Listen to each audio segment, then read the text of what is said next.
বিশ্বকাপে অপ্রতিরোধ্য গতিতে ছুটছে ফ্রান্স। শিরোপা রেইসে ফরাসিদের যখন সবাই এগিয়ে রাখছে, তখন এমবাপ্পে ওলিসেদের চ্যালেঞ্জ জানিয়েছেন লামিন ইয়ামাল। তার দাবি, ফ্রান্সের চেয়ে ভালো দল স্পেন। ঢালাইয়ের সেরা প্রিমিয়ার সিমেন্ট। অপ্রতিরোধ্য ফ্রান্স কোথায় গিয়ে থামবে?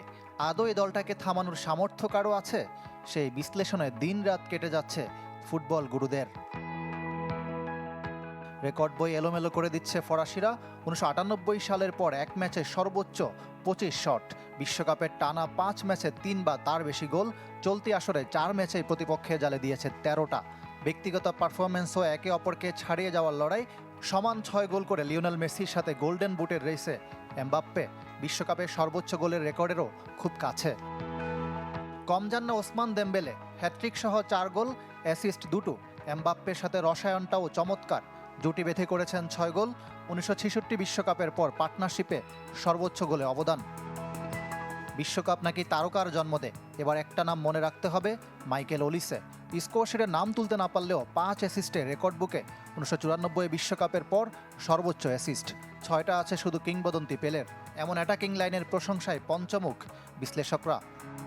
ফ্রান্সের এই ফরওয়ার্ড লাইন যে কোনো ডিফেন্ডারের জন্য দুঃস্বপ্ন। তারা অন্য স্তরের ফুটবল খেলছে। জার্মানি বা নেদারল্যান্ডস যেখানে ধুঁকছে, সেখানে বাকি দলগুলো ফ্রান্সের দিকে তাকিয়ে ভাবছে আমাদেরও ওই স্তরে পৌঁছতে হবে। এই দাপুটে ফ্রান্সকে চ্যালেঞ্জ ছুড়ে দিলেন স্প্যানিশ ওয়ান্ডার বয় লামিন ইয়ামাল। তার দাবি, ফ্রান্স কোনোভাবে স্পেনের চেয়ে ভালো দল নয়। ফ্রান্স আমাদের চেয়ে ভালো নয়। ইউরোর পর থেকে তারা আমাদের হারাতে পারেনি।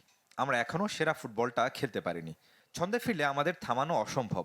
আমরাই বিশ্বকাপ জিতব।